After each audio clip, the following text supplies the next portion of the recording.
What's up, guys? So there she is, the car that I have adopted recently.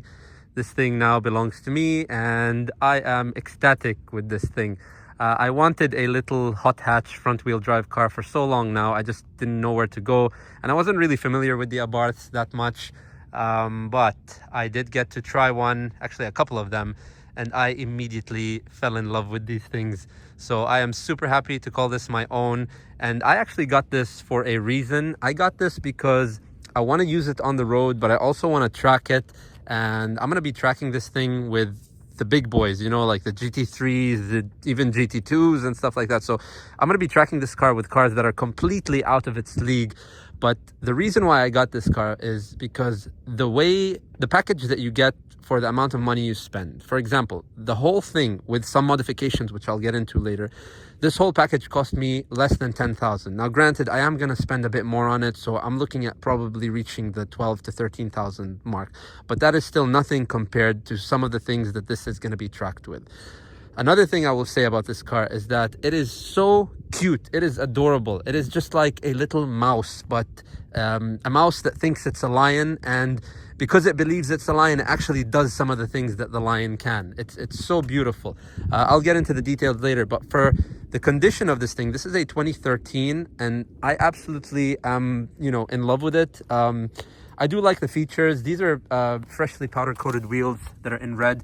I changed the disc brakes on all four with the fluid and the pads, so it has performance brakes, because if you're familiar with the Abarths, they don't really come with slotted brakes. We'll see if we'll go to Brembo later, but for now, that's something to mention that's been done. Also, the handles are carbon fiber. I didn't touch it. Other than that, I wanted to show you the car as is, as I got it. It has some imperfections, like paint chips here, and I want to show this to you later when I'm done with it, when I'm done with basically restoring it. It's going to get a complete PPF. It's going to get a lot of performance parts. Not that it's lacking any now. It is really fantastic. The owner of this car that I purchased it from was a 50-year-old gentleman who is very, very tasteful, and he got all the Euro compulsion part. He showed me receipts for this thing. I mean, it's over 3,500 that he spent in the last 6 months. That's not to mention the care and the upkeep and the oil changes and the things that he did. That's just in mods. So I got really lucky with this thing. I took it to the dealer here in Charlotte, North Carolina, and State Line, and they told me this is one of the cleanest Fiats. They couldn't believe that. So this car has almost 100,000 miles on it, and they told me they've seen cars with 20, 30, 40,000 miles that look way worse than this thing is. They said that this thing is one of the best conditioned Fiat Abarths they've seen. So that really made me happy, because I did really take my time looking at these things. I took a couple of them to inspection. I've seen a couple of them with some leaks, things like that, and that was fine, but I just wanted to wait till I found the right one.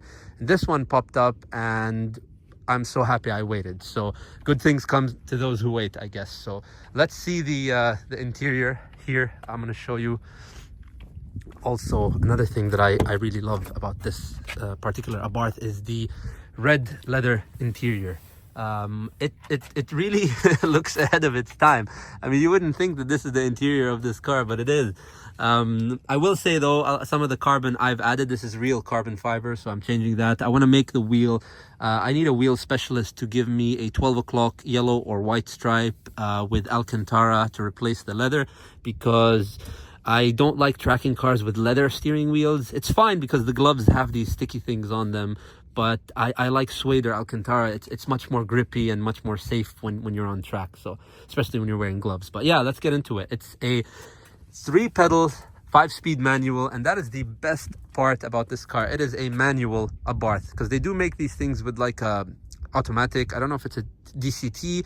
In Europe, I believe there's like a similar to DCT system, like a double clutch system. We might have it here in the US. I know we have an automatic version in the US, but man, nothing beats the 5-speed manual. It is way more reliable, way more fun to drive, and also cheaper to service. So when I wanted to change the oil, so I changed the oil in this thing myself.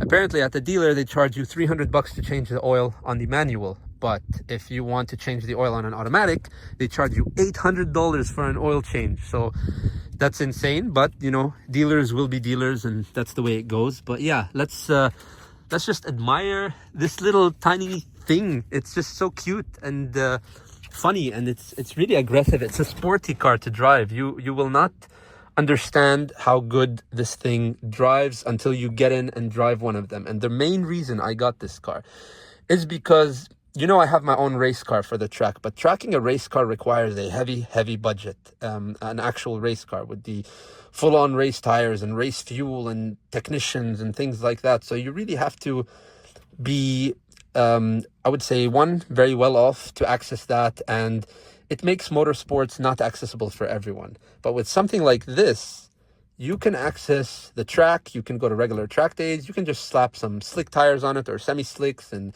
get a good suspension. Of course, you're going to end up spending money, but the amount of money you spend on something like this to get almost the same level of fun is in a different world. And take it from me, I know what I'm talking about because that's what I've been doing for some time, and I've been obsessed with motorsports since I was a kid. But I really got this car to show people that you can access fun and motorsports, not at a very serious level, obviously, but at a level that you can enjoy yourself or you can enjoy with your family. This is what this car is for. And I will get into the things that I want to do to it later.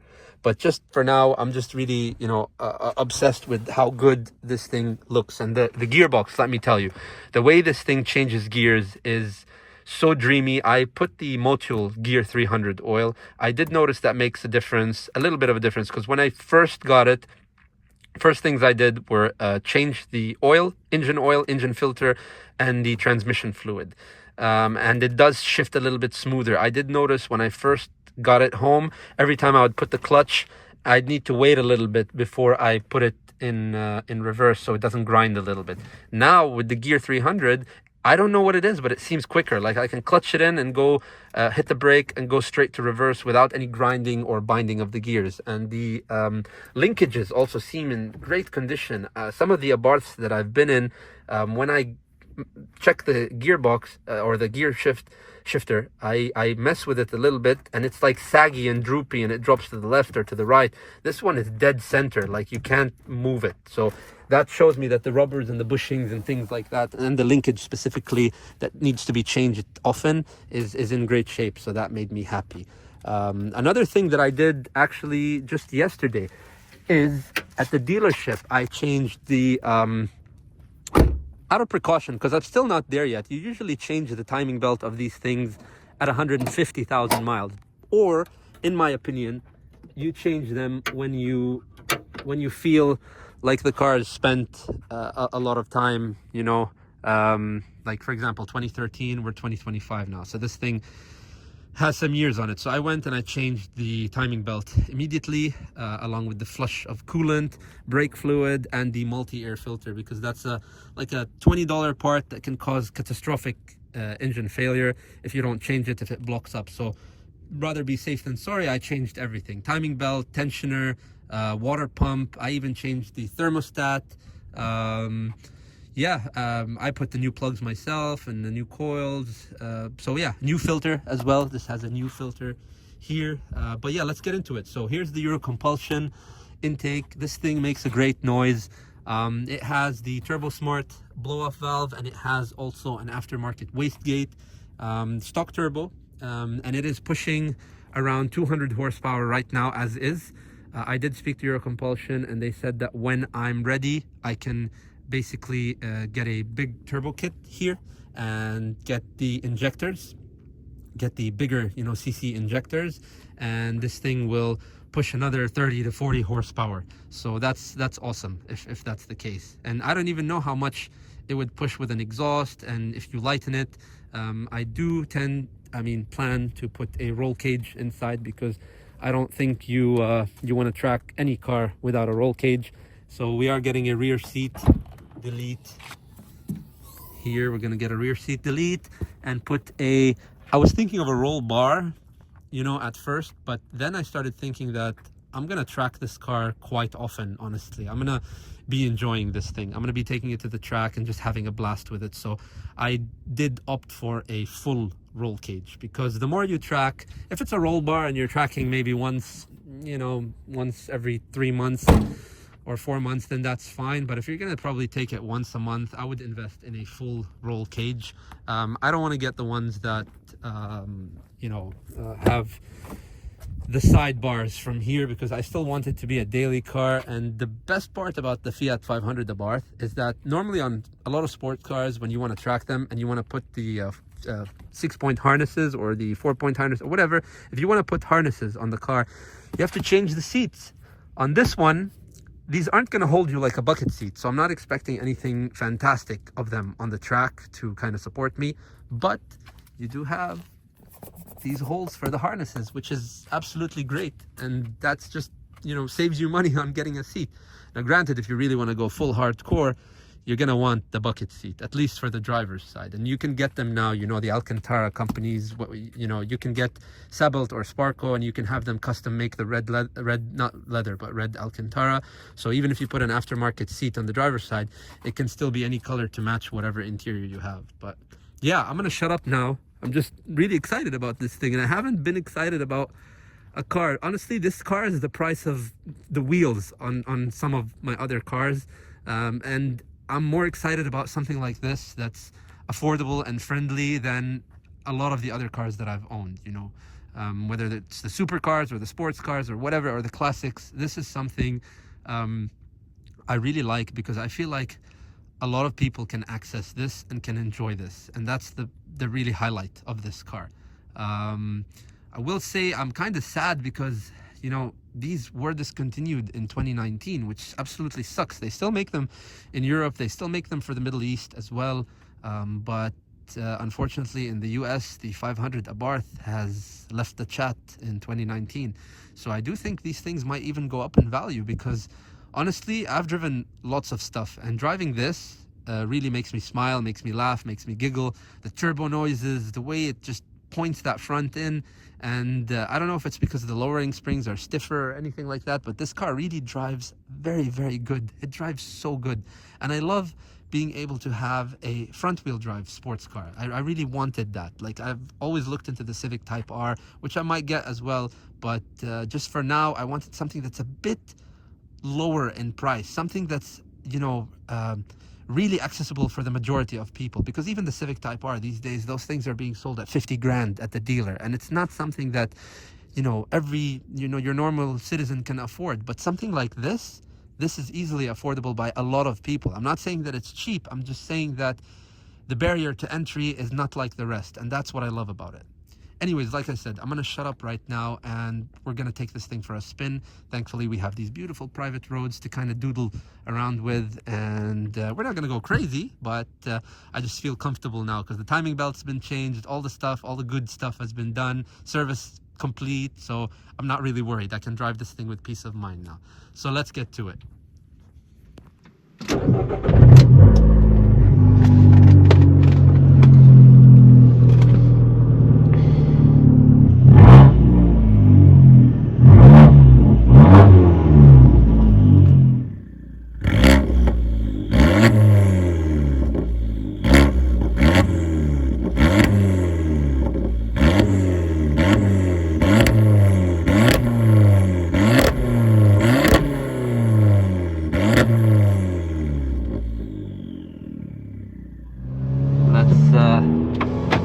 And when you put it in sport, it actually makes a difference. Let's hold the ESC down to completely turn it off. And with the traction, as with the older cars or the newer, you just touch it, it turns it kind of off, and then when you hold it for about 9 seconds, it'll turn it off completely. So let's get it.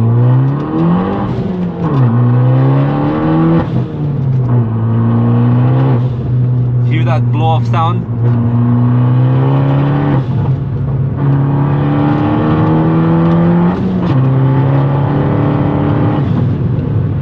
Good.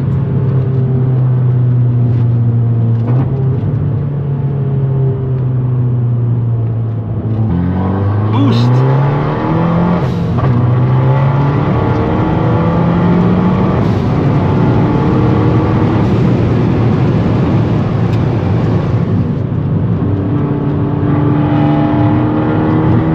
What a bucket rocket.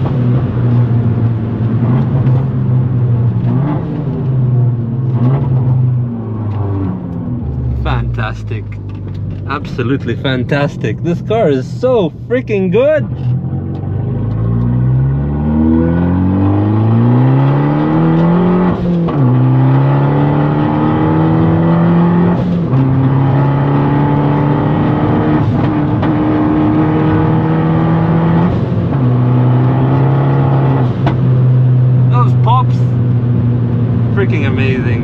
machine.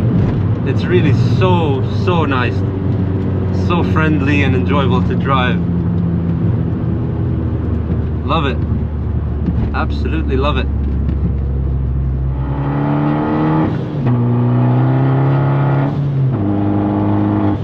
And I have a lot of people that say, oh, torque steer. I love that torque steer characteristic of front wheel drive cars. It's different. It's good to learn different types of cars. You know, you handle the rear wheel drive, you handle the four wheel drive, you handle the front wheel drive. It's nice. It's nice to be able to even, you know, track a front wheel drive car and learn how it slides. For example, with front wheel drive cars, to get the back end to slide, you have to lift off the throttle quite aggressively to let the nose dive and the rear kind of kicks out. With rear wheel drive cars, you could do that as well, but with rear wheel drive cars, you know, the more power you give, you can, you know, get the back end to kick out. With front wheel drive cars, if you do that, it's more understeer that happens rather than, you know, sliding around. So anyways, things like that, it's just nice to diversify your experience with regards to the type of cars that you drive. So it's a privilege to be able to drive different handling machines with different characteristics.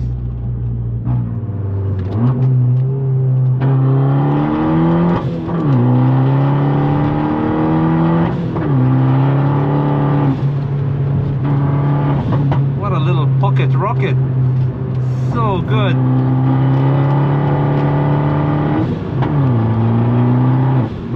I love the sound. This thing makes an unbelievably good sound.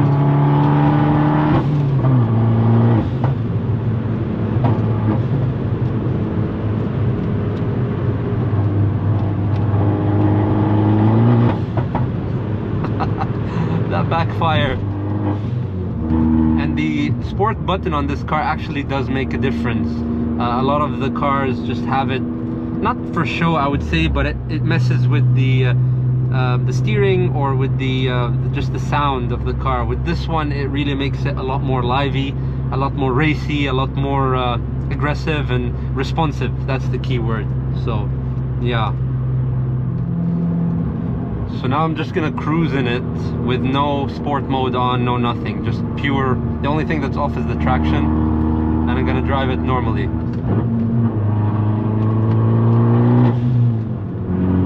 Shift early. That wastegate sound. So good.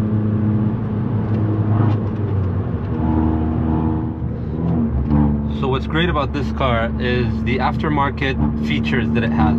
So it has the Euro Compulsion aftermarket intake. I don't know what it's called, the V4.1. It's the latest one, the big one that loops around the whole bonnet. So that is a great and welcome, you know, upgrade to the car. The Madness coils that it has is also a great welcome upgrade. The Brisk spark plugs are like a more racing spark plug that I kind of gapped to the correct gap to make sure that everything, you know, runs smoothly. That's great. Also, this Go pedal throttle is such a nice little feature because you can adjust the sensitivity of the throttle pedal. Right now I have it in sport, which is like a sweet spot for driving on the road. You can go to eco, you can go to, I don't know what T means, I don't think it's track, but I know R is race. And each one of these settings has 5 different modes. So you have 5 different modes with 5 different individual settings inside. So it's really nice. I'm trying to think what else it has. Oh yeah, it has the tune. It has the Euro Compulsion tune. It has 2 tunes actually. It has a phase 2 tune, which is fantastic, and it has the pops and bangs tune. I don't really like to use those. I don't know if they harm the engine or not. On some cars they do because they mess around with the timing a little bit. But if you can hear the exhaust of this thing, you don't need a pops and bangs tune at all, because it does it naturally with the, you know, stock straight pipe. I really do love the way this thing drives, the way it sounds. It's not too drony from the inside, and I'll show you. Like now when you're trying to move, when you push on it, you get that loud sound. But then if I want to drive it, let's say smooth like this, there is no drone whatsoever. I cannot hear a single amount of drone. And the best thing is, when you're idling with no gear, no throttle input, there is absolutely zero sound. I'm on the clutch right now, there is no sound at all. So I love that about this car, that it really does these things very, very well. And this is all stock, I have no exhaust on it.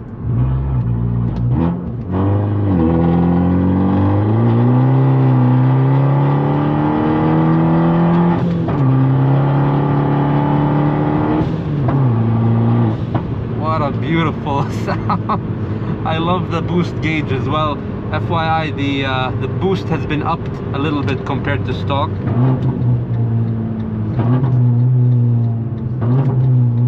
This thing really turns where you want it to go. There's always police over there. I think they know me by now.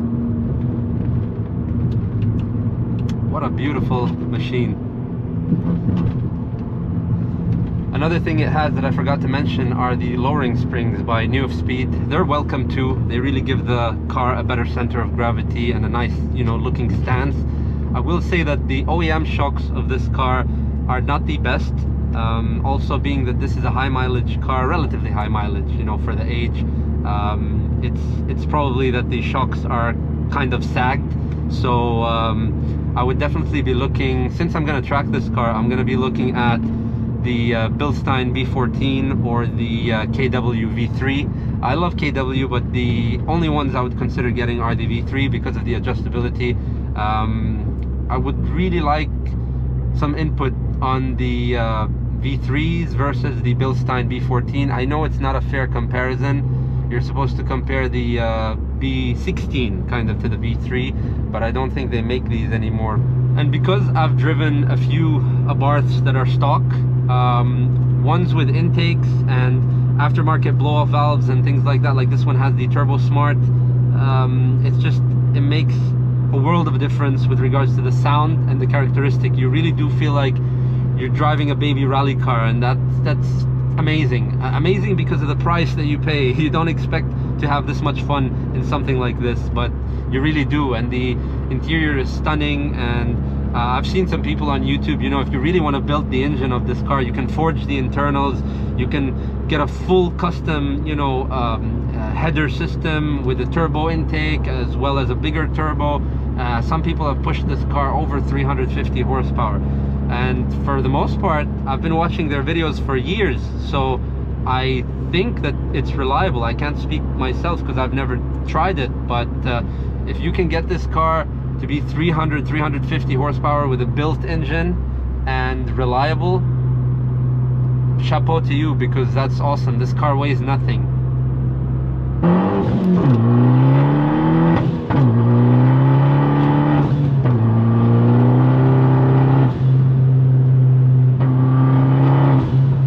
I love that sound.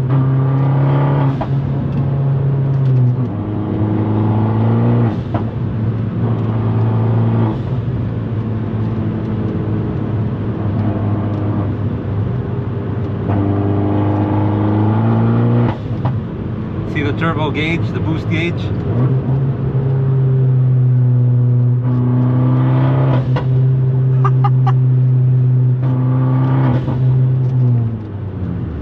I will let you breathe a little bit. So yeah, I remember watching the Top Gear episode where Clarkson drove this car, and I think he said that this is like a mouse that can actually fight off burglars, and he's absolutely right. It is a mouse. It's a tiny little pocket rocket that can fight off bigger things that are more threatening.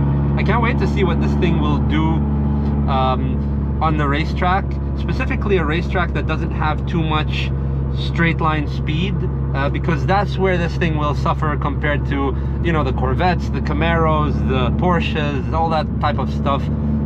This thing doesn't have enough grunt. After all, it's a 1.4 liter turbo engine, as opposed to the 5, the 6, the 7, the 8 liters. For example, like a Viper 8-liter engine, those things are monsters, you know. And at a certain point, there is no replacement for displacement, like they say, but that's not the point of this car.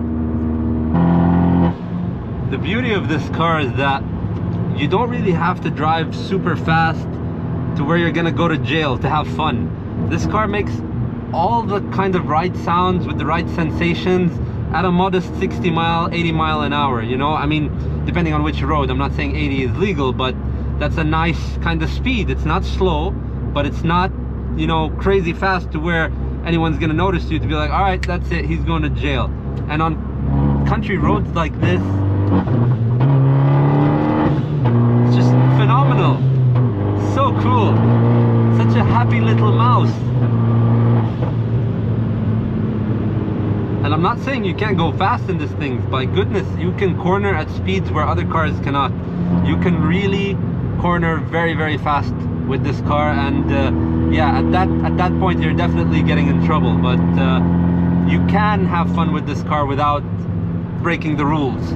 But if you want to break the rules in this car, you easily can, especially on those twisty turns. This thing is a go-kart for the road. It's really like a go-kart. And a lot of people say that it's top heavy, but I think once you get used to it, or once you get like a better suspension, that top heavy body roll compared to the stock model, I feel kind of dissipates. And I'm not talking about full suspension. Like I said, this only has lowering springs, and I feel like the body roll has completely vanished. So I can't even imagine if you put a set of KWs or Bilsteins or Ohlins, for example, on this, that would be incredible.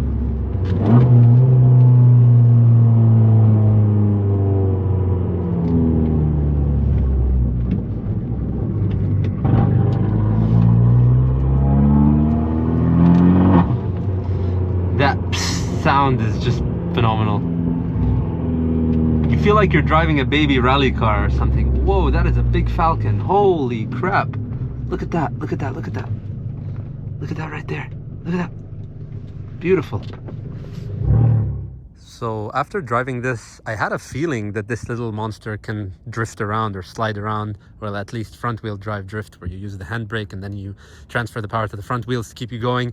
It does look really, really good. It looks like a proper slide. Unfortunately, today I don't really have someone with me to help me film this, but next time I'll get some footage of that, because it does really look good. I mean, and it holds the slides long. Thankfully, the handbrake on this thing is a cable and locks the rears very well. So it's almost like you have your own built-in hydraulic e-brake. Obviously not hydraulic cable, but still does look great sliding around. And this car does a lot of stuff that's impressing me. And you know what? I'm actually considering getting one that I'm gonna like build for the track, and one that's just gonna be, you know, relatively stockish and just for the you know, daily driving whenever I want. And even my family, my dad, who's a big car guy, you know, he doesn't normally look at these tiny cars. He's kind of that American style mentality where if it's not a V8 and if it's not a big powerful car, he doesn't really take interest in it. But he fell in love with this. He drove it, and he's even thinking of getting one for himself. He loved it that much. And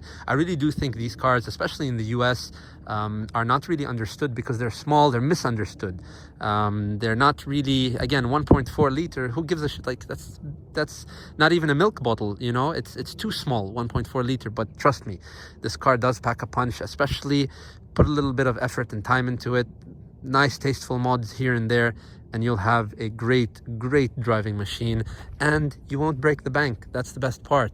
I will say though, with regards to the red wheels, I appreciate that the previous owner, like, they're brand new, they're in mint condition, you know. Obviously you'll see some brake dust here and, you know, smudges, but they are really in brand new shape. I will say though, I love the white on white with regards to the Abarth. I like white wheels. I like white wheels all day, every day, no matter if you're driving a black, red, blue, green. I don't care what color you're driving. I love white wheels on the Abarth. They're more like rally wheels. On supercars and hypercars, I like black wheels, obviously, but on something like this, I really like the white wheels. But that's a simple fix that powder coating can't do, and we'll just enjoy it as is right now.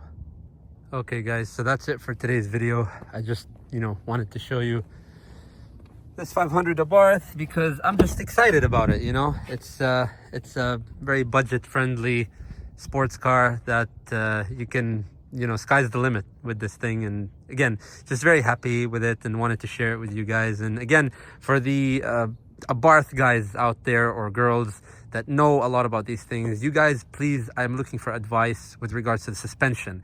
I want to track it, and again, right now I'm between the Bilstein B14 and the KW V3s.